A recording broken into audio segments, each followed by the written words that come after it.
Hello and नमस्कार दोस्तों, मैं आसिफ स्वागत करता हूं आप सभी का आसिफ एकेडमी के खास कार्यक्रम द गोल्डन आवर पे।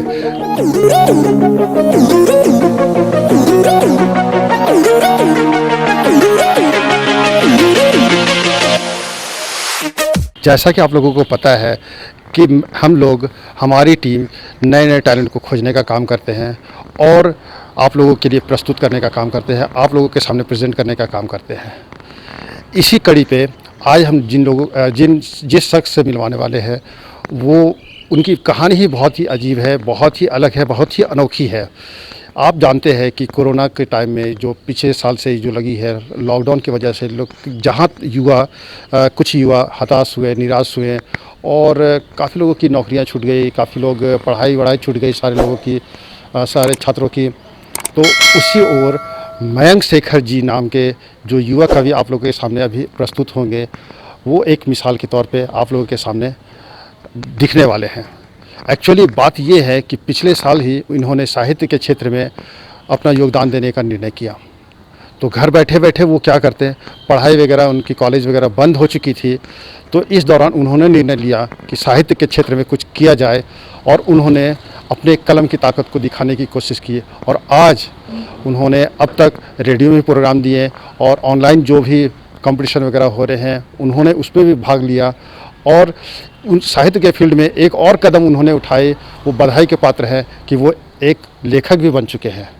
तो देर ना करते हुए मयंक शेखर जी से आप लोगों को तुरंत मिलवाते हैं।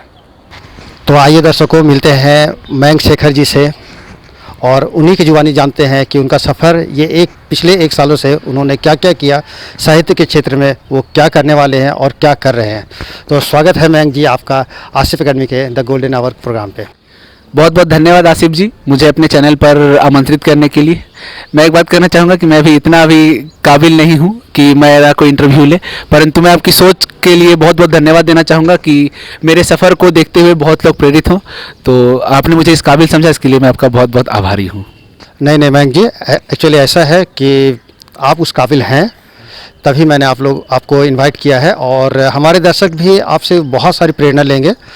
तो मेरा ये जो पहला सवाल है आपके लिए कि आप ये बताइए कि जहाँ एक और लॉकडाउन में लोग हताश थे, निराश थे, पढ़ाई लिखाई सबकी चौपट हो चुकी थी सारे छात्रों की, आपने कुछ करने का ठाना, तो ये कैसे हुआ, क्या थी सोच आपकी? आसिफ जी, ये शौक़ तो था मेरा बचपन का ही, लिखना।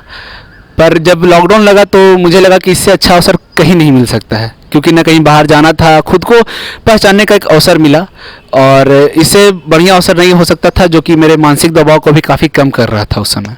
लेकिन मयंक जी, आपसे ये जानना चाहेंगे कि क्या ये जो बुक है वो सारी की सारी बुक में जो कविताएं आप ही की छपी है या फिर? देखिए आसिफ जी, ये जो किताब है इसमें मेरी एक ही कविता है। ये किताब पूरे 241 पन्नों की है, जिसका नाम है द लव ऑफ टुमारो, और ये पूरे भारत में उपलब्ध है। इसकी कीमत 399 रुपये है और इसमें पूरे भारत से तकरीबन 50-55 लोगों को चुना गया था और उसके बाद उसमें उनकी कविता को छापी गई है। तो इसमें मेरी एक कविता है, एक बायोडाटा का पेज है, उसमें 4 पन्नों की मेरी एक कविता है जिसका शीर्षक है बहने। तो इसके लिए मेरा चुनाव हुआ था और उसके बाद फिर मेरी कविता इस किताब में आई।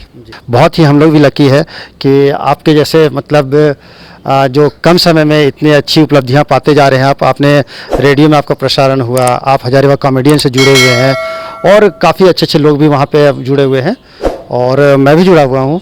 और सबसे बड़ी बात है कि आपकी आज एक कविता छपी है उस बुक में। तो आशा करते हैं कि आपकी और कई सारी कविताएं जो आप लिख रहे हो, आप इतनी बढ़िया बढ़िया कविताएं लिखते हो। मैंने भी पर्सनली इनके कविताओं रचनाओं को मैंने देखा हुआ है, तो काफ़ी सराहनीय होती है इनकी कविता। तो मैं आशा करूंगा और दुआ करूंगा ऊपर वाले से कि आपकी आज एक कविता छपी है, आपकी हज़ारों कविताएं छपे इसी तरीके से। आपसे और एक सवाल पूछना चाहेंगे कि क्या मयंक जी आप ये बता पाएंगे कि लॉकडाउन खुलने के बाद जब सामान्य हो जाएगी ये हमारी दिनचर्या, तो क्या इस सफ़र को आप जारी रखेंगे, अपने पढ़ाई के दौरान भी उसे कैसे मैनेज करें? देखिए आसिफ जी, कुछ चीज़ें जो होती है वो अवसर देखती है और लॉकडाउन ने शायद मुझे ये अवसर दे दिया कि आप अपने सपने को पूरा कर सके। तो जब मैंने अपने सपने को पूरा करने का ठान ही लिया है, तो जब इसमें कूद ही चुका हूँ तो अब आगे जो होगा देखा जाएगा। यानी कि मैं इसमें अपना सफ़र जारी रखूँगा, अपनी मेहनत मैं जारी रखूंगा और आगे जैसा जो भी परिस्थिति होगी उसका सामना करूंगा और मैं ये पूरी कोशिश करूंगा कि मैं अपने सपने को साकार कर सकूं और एक दिन एक बड़ा लेखक बन सकूं। मयंक जी के कहने से साफ पता चल रहा है कि अब कुछ करे या ना करे ये साहित्य के क्षेत्र में, फील्ड में कुछ बड़ा करने वाले हैं। लॉकडाउन खुलने दीजिए, पूरी तरीके से सामान्य दिनचर्या होने दीजिए लोगों की, और मयंक जी से हम लोग भी उम्मीद बनाए रखेंगे कि इनकी और अच्छी अच्छी कविताएं हम लोगों को सुनने के लिए मिले, पढ़ने के लिए मिले, जानने के लिए मिले। और ये जो आप अभी छात्र हैं, आप अभी शायद 12 में पढ़ रहे हैं ना, तो ये छात्र हैं अभी, और इन्होंने अच्छा सदुपयोग किया है समय का, और इससे हम लोगों को प्रेरणा लेनी चाहिए। मयंक जी, जैसा कि आपको पता है कुछ ही दिनों में अभी लॉकडाउन वगैरह सामान्य हो जाएगा, सामान्य दिनचर्या हो जाएगी हम सभी की, तो आपकी क्या मतलब दिनचर्या रहेगी? देखिए आसिफ जी, अब कुछ दिनों में लॉकडाउन जब खुल जाएगा तो पढ़ाई तो नॉर्मल हो ही जाएगी, दिनचर्या भी, ये जी सब चीज़ नॉर्मल हो जाएगा। परंतु मेरा जो सफ़र है वो जारी रहेगा। मैं सीखता रहूँगा, नए नए लोगों से मिलता रहूँगा, हर एक चीज़ से जुड़ता रहूँगा। और मेरा जो मेन लक्ष्य है साहित्य में आने का वो ये है कि समाज में जो फैल रही हैं बुराइयाँ, जो अत्याचार हैं, वो उन सभी को जो एक अच्छे सोच फैलाने की कोशिश करूँगा। और सही सोच ही नहीं, हम सिर्फ सही सोचे बड़ी बड़ी बातें करें, ये भी सही नहीं है। जैसे अभी मैं आपसे कर रहा हूँ तो ये सही नहीं है कि सिर्फ बड़ी बड़ी बातें ही हों। इस ओर आप कितना अमल करते, कितना कदम उठाते हैं, इस ओर इस पे काम होना चाहिए। तो मेरा मुख्य उद्देश्य यही है साहित्य के क्षेत्र में आने का, कि मैं लोगों को ये समझा सकूँ कि आप जो अच्छी बातें सोचते हैं, समाज के लिए कुछ अच्छा सोचते हैं, या नहीं भी सोचते हैं तो अच्छा सोचिए, उस पर अमल कीजिए और समाज के लिए कुछ अच्छा करने का प्रयास कीजिए। सुना दर्शकों आपने कि मयंक जी इतने कम उम्र के हैं, इतने छोटे से हैं, लेकिन इनकी सोच बहुत ही बड़ी है, बहुत ही अच्छी है, और ये बहुत ही सकारात्मक सोच रखते हैं। और मुझे नहीं लगता कि ये लॉकडाउन में ये साहित्य के क्षेत्र में आए हैं, इनकी सोच बहुत पहले से होगी, इनको मौका मिला लॉकडाउन पे ऐसा करने का। और मैं आशा करूँगा कि ऐसे और भी कई छात्र होंगे, कई युवा लोग होंगे, कई युवा पीढ़ी के लोग होंगे कि ऐसा सोचते होंगे और ऐसा अवसर को मतलब पॉजिटिवली लिए होंगे। तो जाते जाते मैं मयंक जी से यही पूछना चाहूँगा कि आगे की क्या प्लानिंग है, आगे क्या करने वाले हैं, या और क्या क्या आपने प्लान करके रखा? देखिए आसिफ जी, जैसा कि आप जानते हैं कि मैं लिखता हूं तो अधिकतर सामाजिक पे रहता है और कुछ चीज़ों पर रहता है स्पेसिफिक जो अलग रहती है थोड़ी। तो आने वाले कुछ माह में एक और अलग प्रकाशन आप लोगों की दुआ से, उसमें भी मेरा सिलेक्शन हुआ है। तो एक दूसरे प्रकाशन में कुछ माह में, वो भी राष्ट्रीय स्तर की, जिसमें मेरा चुनाव हुआ है, और उसमें भी मेरी एक कविता छपने वाली है जिसका कि शीर्षक है कि हर लड़का गलत नहीं होता और हर लड़की सही नहीं होती। वो रचना की शीर्षक है? जी, ये रचना की शीर्षक है मेरी कविता की।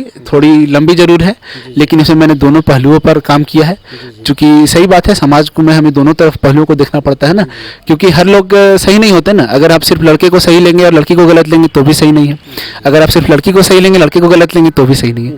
तो इसलिए मैंने दोनों पहलुओं पर लिखा है। तो मैं उम्मीद करूँगा कि कुछ माह में जब आएगी तो आप उसे पढ़ें, उसे देखें और जी हम भी बताएं कि हमारे दर्शक भी मयंक जी का रचित, स्वरचित जो रचना होगी, साझा संग्रह होगी या एकल संग्रह होगी, जो भी होगी, हम लोग इनके किताब को पढ़ेंगे और इनको जानेंगे और इनको प्रोत्साहित भी करेंगे। तो जाते जाते दर्शकों से बस यही करना चाहेंगे कि लॉकडाउन जैसे सिचुएशन बहुत सारे आते रहेंगे हमारे जीवन में। हम लोगों को हाथ पे हाथ धर के बैठना नहीं है, हम लोगों को निराश, हताश, उदास होकर रहना नहीं है। हम लोगों को मयंक जी से प्रेरणा लेते हुए सीखना है कि आप लॉकडाउन जैसे सिचुएशन में भी अगर फिर से कोई आपदा आ जाए या फिर आपको घर पे बैठना पड़े, आपकी पढ़ाई लिखाई रुक जाए, तो डिजिटली आप सीखिए, यूट्यूब से सीखिए, लोगों से सीखिए, और डिजिटली आप लोगों से जुड़ सकते हैं। और जैसा कि मयंक जी ने बताया कि आप हजारीबाग कॉमेडियन से भी जुड़े, वहाँ पे अच्छे अच्छे लोग आते थे, उनसे सीखा, उनके बोले के तरीके को सीखा, वहाँ से कॉन्फिडेंस इसने हासिल किया। तो इस तरीके से इनका सफ़र जारी रहा और देखिए अभी आप कामयाबी की ओर और बढ़ने के लिए उत्सुक है, प्रेरित है। तो हमारी दुआ रहेगी कि मयंक जी को इसी तरीके से कामयाबी मिलते रहे। अभी इनका एक पहला कदम है साहित्य के क्षेत्र पे, तो हमारी दुआ रहेगी, आप लोगों की दुआ रहेगी कि मयंक जी आगे और बढ़ें, तरक्की करें और हमारे लिए, हम सभी के लिए, समाज के लिए ये प्रेरणादायी स्रोत बने। इतना ही बोलते हुए हम लोग समाप्त करते हैं आज का साक्षात्कार और आई होप कि आप लोगों को अच्छा लगेगा। कमेंट करके ज़रूर बताएं। धन्यवाद। धन्यवाद आसिफ जी, जरूर।